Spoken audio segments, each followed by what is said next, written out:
Hech qachon turmush o'rtog'ingizga ayg'oqchilik qilmang. Tasavvur qiling, doimiy ravishda sizga bir inson ishonchsizlik bildirib turadi. Deylik, boshida u insonni ishonchini oqlashga harakat qilasiz. Ishonchsizlik oilaga, muhitga ta'sir qilishni boshlaydi.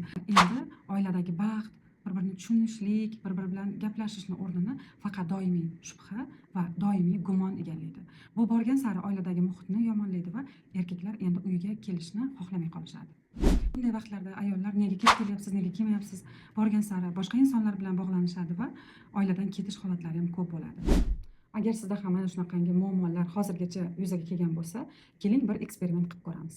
Bugungacha mana shu ishonchsizlik o'rnini endi qisman ishonch bilan o'zgartiramiz.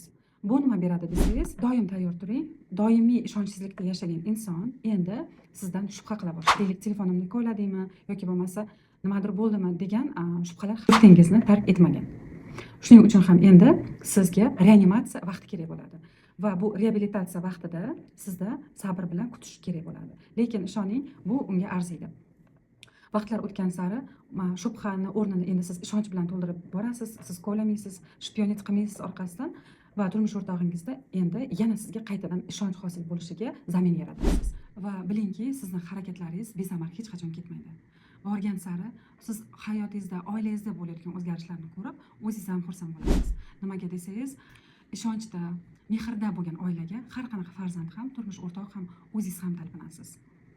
Chunki sevgi sizning juftingiz yonidagi yoki farzandlaringiz yonidagi his qilayotgan sevgi asli.